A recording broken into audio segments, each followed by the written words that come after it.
Berikutnya kita beralih ke sorotan dari dalam negeri, saudara. Kasus pembunuhan Vina dan Eki.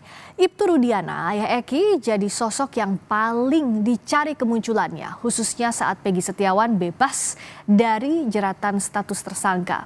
Keluarga Vina kini mendesak ayah Eki muncul ke publik dan ikut menuntaskan kasus pembunuhan yang telah berlangsung sejak 2016. Keluarga Vina mendesak Ibtu Rudiana muncul ke publik untuk mengungkap secara jujur kasus pembunuhan Vina dan Eki. Kakak Vina mendesak Rudiana muncul karena sudah ada kasus salah tangkap dalam pembunuhan Vina. Karena memang dari awal itu kami menyerahkan semuanya itu ke Pak Rudiana. Semua kasus ini diserahkan ke Pak Rudiana. Ya, memberikan penjelasan lah bahwa ini kan isunya salah tangkap semua nih gitu kan. Ya harusnya sedikitnya dia muncul. Mantan Kabar Reskrim Polri Susno Duaji menilai peran Ibtu Rudiana penting dalam pengungkapan kasus pembunuhan Vina dan Eki. Susno menyebut Rudiana harus diperiksa kesaksiannya. Saksi Rudiana harus betul-betul diperiksa, tapi jangan dengan kekerasan. Dari mana dia tahu nama-nama itu? Karena saya udah baca berita acara Rudiana. Rudiana menyebutkan nama-nama itu 1, 2, 3, 4, sampai 11. Termasuk 3 DPO. Oh, dari AEP. AEP-nya dari mana? Makanya AEP harus dicari. Dan Pengamat Kepolisian ISES Bambang Rukminto menilai ada kesan janggal dari minimnya kemunculan sosok Rudiana sepanjang kasus ini kembali dibuka. Jadi saya rasa Ibtu Rudiana masih ada di Cirebon dan bertugas. Hanya saja ketika dia tidak muncul di publik, ini memang tetap akan menjadi tanda tanya gitu loh. Mengapa dia tidak memberikan kesaksian-kesaksian yang seperti diharapkan masyarakat seperti itu. Sebagai penyelidik tentu dia juga harus membantu kepolisian untuk mengklirkan masalah ini gitu. Makanya dalam waktu dekat seharusnya kepolisian juga harus meminta keterangan Ibtu Rudiana dan kemudian kepolisian juga menyampaikan ke masyarakat terkait dengan keberadaan Ibtu Rudiana ini. Seperti Anda sendiri? Saat kasus pembunuhan Vina dan Eki 2016 silam, Ibtu Rudiana yang saat itu bukan bagian dari Reskrim Polres Cirebon ikut terlibat menangani. Keterlibatan Rudiana terungkap dari putusan pengadilan. Tim Liputan, Kompas TV. Kuasa hukum Peggy Setiawan Tony RM mendesak penyidik agar kembali memeriksa ayah Eki Ibtu Rudiana untuk menuntaskan kasus pembunuhan Vina dan Eki. Menurut Tony, Rudiana adalah saksi kunci dalam kasus ini. Ibtu Rudiana itu saksi kunci ya. Jadi Ibtu Rudiana ini ya Bu, yang pada saat diamankan pelaku itu kan oleh Rudiana ya, itu tertuang di dalam baik di dalam BAP maupun di dalam 3 putusan pengadilan atas nama 8 terpidana. Mengakui dalam kesaksiannya itu ialah yang mengamankan, ialah yang mengintegrasi. Maka di posisi Pak Rudiana sebagai terlapor yang dilaporkan oleh terpidana, maka penyidik Bareskrim Polri yang menerima. Apa urgensi kemunculan Ibtu Rudiana dalam pengungkapan kasus pembunuhan Vina dan Eki 2016 silam? Terlebih sudah ada korban salah tangkap Peggy Setiawan dalam kasus ini. Kami bahas bersama Komjen Purnawirawan Ugroseno, Wakapolri periode 2013-2014. Selamat malam Pak Ugro, apa kabar? Mohon bantuan di unmute Bapak, karena suaranya belum keluar. Oh, sebentar ya. Ya, sudah terdengar. Ya, Pak Ugro, kalau dari pihak Polda Jawa Barat maupun Mabes Polri menyebut bahwa Ibtu Rudiana ini sudah diperiksa Propam tapi hasilnya tidak dipublikasikan. Sebelumnya Propam dan Itwasu juga sudah memeriksa dan katanya tidak ada pelanggaran etik di sana. Apakah artinya dalam kasus ini setelah Peggy Setiawan dicabut status tersangkanya, mau tidak mau Rudiana harus dihadirkan kembali sebagai saksi? Ya, konsentrasi untuk mendapatkan beberapa informasi penting dalam peristiwa tanggal 27 Agustus tentang kasus Vina dan Eki ini. Sebetulnya jangan fokus kepada Ibtu Rudiana saja.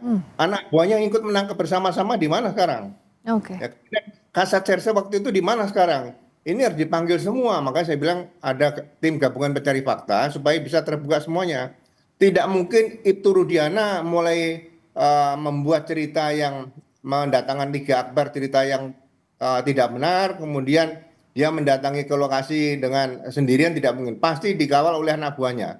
Jadi sekali lagi, anak buah Rudiana pun harus diamankan sejak sekarang untuk dapat diambil keterangan dengan sejelas-jelasnya.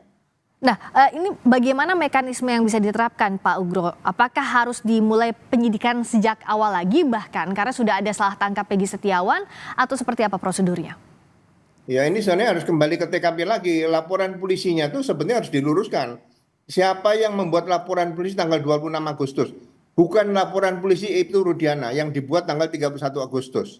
Ya, jadi TKP sejelas-jelasnya harus dikembalikan. Apabila kita tetap berangkat dari kejadian tanggal 31 Agustus, berarti nanti akan benturan itu dengan kalau memang akan diperkas selanjutnya. Jadi sekali lagi kembali ke TKP, siapa yang mendatangi TKP pertama kali, itu orang yang harus membuat laporan polisi dulu. Oke, dan kalau bicara soal prosedur, pada saat itu Ibtu Rudiana menjabat sebagai Kasat Narkoba, tapi ikut menyidik kasus ini. Anda melihat ada yang tidak biasa, Pak Ugro?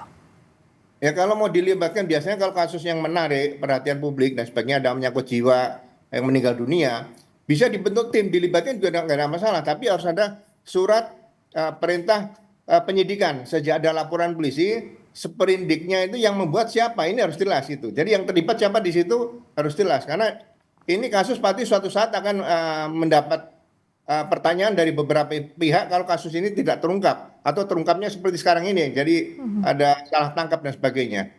Nah, kalau sekarang kan posisinya publik juga tidak tahu di mana Ibtu Rudiana, lalu tadi anak buahnya di mana, pun juga saksi atas nama AF tiba-tiba menghilang.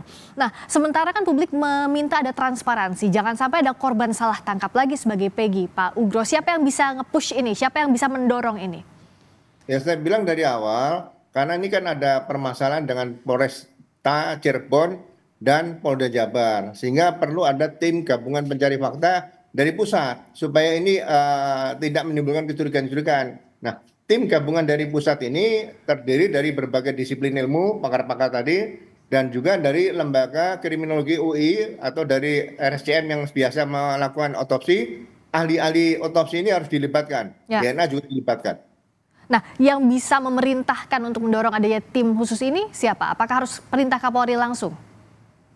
Saya bilang sejak dari awal. Jadi kalau kasus seperti ini, masalah nyawa, presiden harus mengetahui warga negara yang hilang, yang sakit, yang meninggal dan sebagainya, supaya jangan sampai presiden hanya merintahkan, sudah saya sampaikan kepada Kapolri, ini nyawa manusia. Manusia ini kalau hidup itu suaranya berharga untuk pemilihan umum. Itu kan harus dikaitkan ke situ, jangan dibutuhkan pada saat 5 tahun sekali, tapi selama itu tidak diperhatikan. Jadi sekali lagi menyangkut nyawa manusia, ya presiden harus tanggung jawab, itu menurut saya.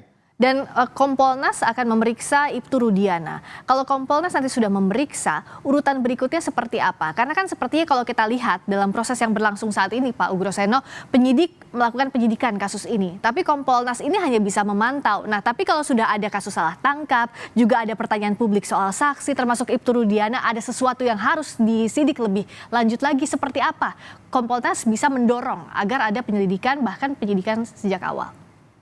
Jadi kalau dibentuk pos komando pengendalian masalah kasus terbunuhnya atau pembunuhan Eki dan Vina di Cirebon, dibentuk pos komandonya di Cirebon.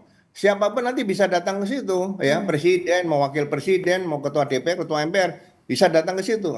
Komandan insiden atau komander di tim gabungan ini, ya menurut saya ditunjuk saja seorang bintang 1 dari Barreskrim supaya memimpin pengungkapan kasus ini dengan sebaik-baiknya. Termasuk kalau misalnya ada pelanggaran prosedur atau bahkan pelanggaran berat dari penyidikan awal kasus ini, artinya sanksi berat itu bisa dikenakan bahkan pidana kepada pihak-pihak yang terlibat.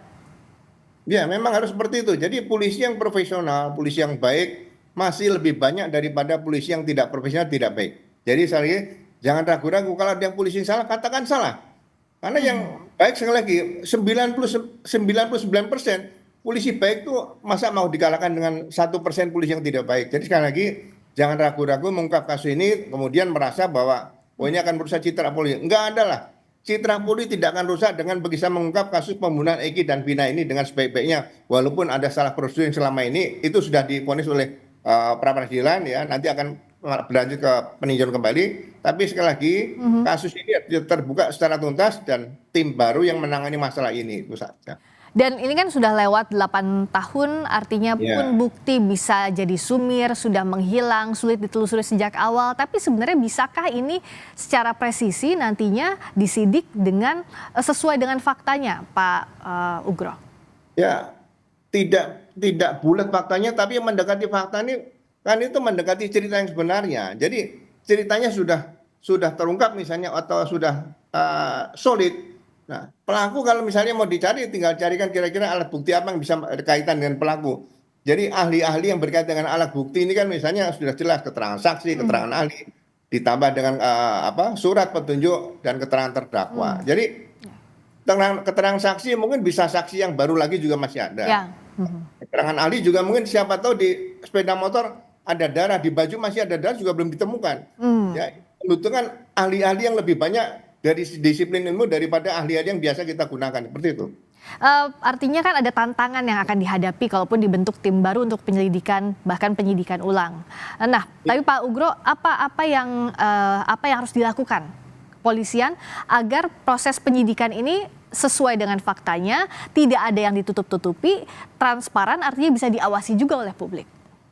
Iya, maksud saya kerja tim ini misalnya jangan diminta laporan harian untuk kepentingan media, ya. Biar mereka bekerja, mungkin ada laporan mingguan, laporan kemajuan, silakan nanti disampaikan ke media, nggak ada masalah. Jadi sekali lagi, jangan sampai media ketergantungan kepada tim ini untuk bisa mengisi berita di media setiap hari. Menurut saya, kalau seperti itu sudah cukup lama ya. Saya rasa serahkan sepenuhnya pada tim gabungan pencari fakta untuk melaporkan peristiwa sambil bekerja, ya kita doakan mudah-mudahan terungkap, itu aja. Ya, artinya kesulitannya juga kan tinggi. Kalaupun ini dibentuk timnya, publik bisa menyerahkan itu ya Pak Ugro, dan yang mengawasi adalah Kompolnas berarti posisinya. Kompolnas ada, di situ ada Irwasum, kemudian mungkin dari Presiden juga ada KSP Pak Muldoko misalnya bisa turun dan sebagainya. Gak ada masalah, tapi di posko di situ bisa dijelaskan oleh komandan timnya yang sudah terpilih tadi. Ya, karena tantangan semakin berat, tim khusus ini juga diharapkan segera dibentuk untuk mengungkap terangnya kasus pembunuhan Vina dan Eki yang sudah 8 tahun berlalu. Terima kasih Pak Ugro, Komjen Purnawirawan Ugro Seno, Wakapolri periode 2013-2014. Selamat malam. Malam.